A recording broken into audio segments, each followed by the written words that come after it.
Ô, professor, o COAF indicou que o Bolsonaro recebeu 230 mil reais ali nos 6 primeiros anos desse mês, só que esse volume era o salário de honra do PL, as aposentadorias que ele tem, né, como militar, como deputado, e a justiça bloqueou esses rendimentos, e aí os apoiadores do ex-presidente passaram a pedir PIX, né, e PIX para pagar as multas que ele tomou por não cumprir medidas judiciais, né?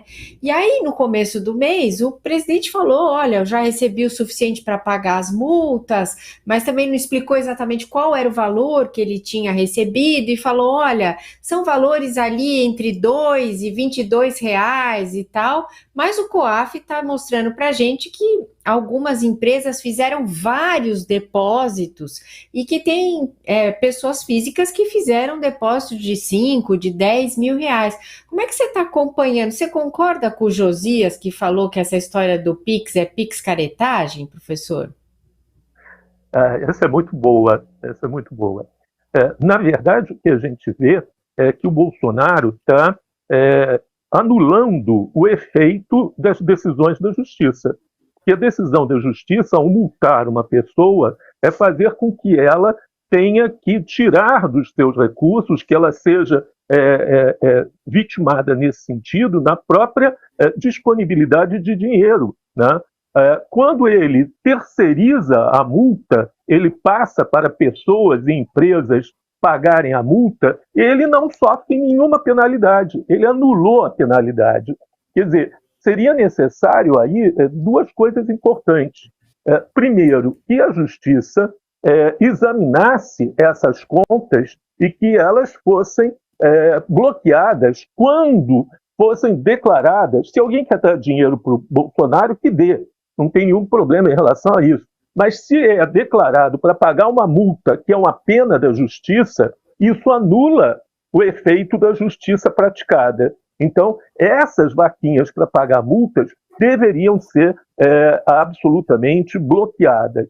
E a segunda coisa que revela isso é o enraizamento social do bolsonarismo. Tá? As pessoas que acreditaram que com a derrota dele na eleição e depois com a inelegibilidade, o bolsonarismo estava derrotado, eles estão vendo que não, que há um bolsonarismo social que passa por esses meios que o Eduardo tão bem descreveu. É interessante que esses três casos, eles são quase que tipológicos, né? Quer dizer, esse mundo artístico de grande repercussão popular, etc., funcionários públicos da alta magistratura, e a gente sabe como essa magistratura trata diferente as pessoas, pobres e ricos, né? Como ela é cega do olho direito, só vê erros à esquerda, né? E mostra essa tipologia social de profunda penetração e de resistência, inclusive uma resistência debochada em relação ao que a justiça tem feito.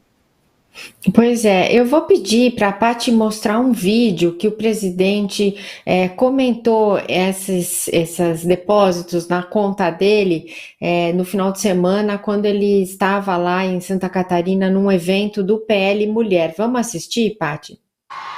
Muito obrigado a todos aqueles que colaboraram comigo no Pix há poucas semanas. Mais do que o valor depositado, quase 1 milhão de pessoas colaboraram, com 1 centavo a 20 centavos, a 20 reais em média. Muito obrigado, dá para pagar todas as minhas contas, ainda sobra dinheiro aqui para a gente tomar um caldo de cana e comer um pastel com a dona Michele.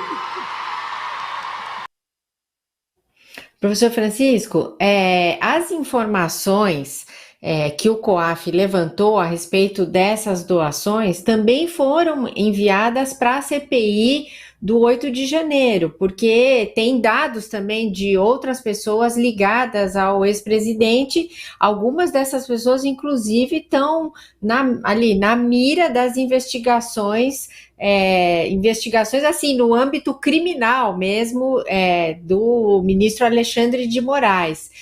Qual é a tua expectativa em relação a isso? Você acha que vamos chegar em algum lugar? Eu queria até ler um comentário aqui no chat. Tem alguém falando que as pessoas estão com inveja porque ninguém depositaria tanto dinheiro, ninguém faria vaquinha para ajudar o Lula, por exemplo. Eu queria te ouvir sobre isso, professor. Na verdade, houve uma vaquinha em favor do Lula, sim, né? E se levantou dinheiro, etc., mas foi para custos de advocacia, coisas desse tipo. Não para debochar de uma medida da justiça. Veja que no vídeo que vocês mostraram, ele literalmente debocha com essa história de caldo de cana e pastel e mente sobre a origem. Ele quer dizer que é popular, que aquilo foi dinheirinho de cada um, quando na verdade a gente vê a alta magistratura, a gente vê empresários mais ricos do Brasil, a gente vê esse setor de shows sertanejos que faz muito sucesso nessas áreas rurais, pecuaristas, né, muito claro aí. É quase uma sociologia do bolsonarismo. É quase que uma análise social das bases do bolsonarismo que se revelam aí nesse sentido. Acho que esse deboche que ele faz deveria ser considerado pela justiça. A CPI ela tem tido um papel mais importante do que a gente imaginava anteriormente, porque ela tem pedido documentos e documentos têm sido abertos pela CPI e que a gente não sabia, não tinha ideia deles. Só a gente sabia por onde ia, a gente sabia qual era o caminho, mas não tinha aquela confirmação dos fatos, principalmente a abertura dos dados do tenente-coronel Mauro Cid e do próprio movimentação em torno do presidente. Isso tem sido dados novos realmente relevantes nesse momento. No mínimo, a gente saber mais corretamente, saber mais detalhadamente como se deram os preparativos para o golpe de Estado do dia 8 de janeiro.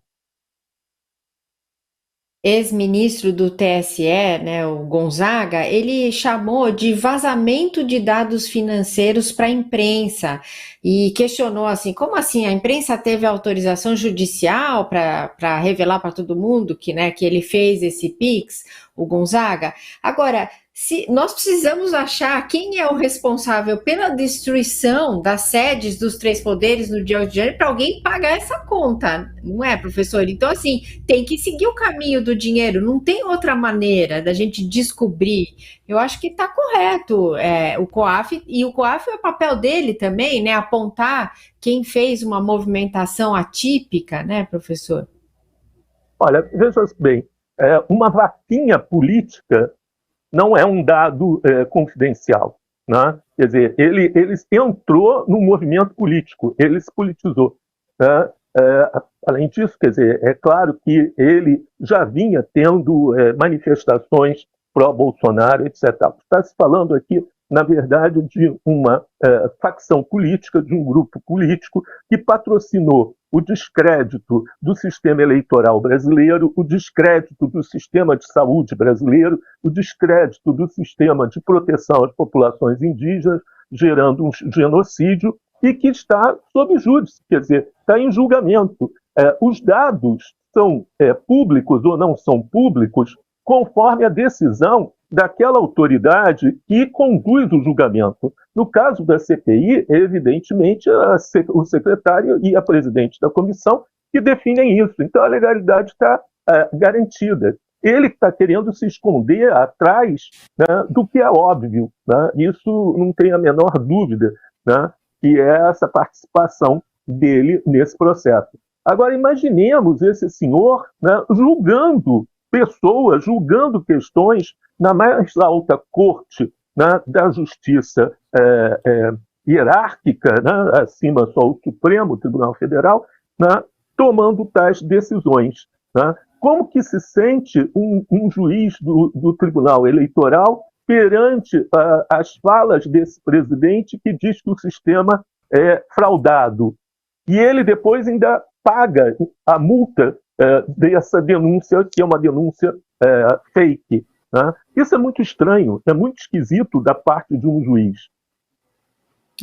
A defesa do ex-presidente Jair Bolsonaro também está falando que a divulgação dos depósitos é uma insólita, vou ler aqui as aspas, inaceitável e criminosa violação de sigilo bancário e que eles vão tomar medidas judiciais para apurar quem é que difundiu essas informações.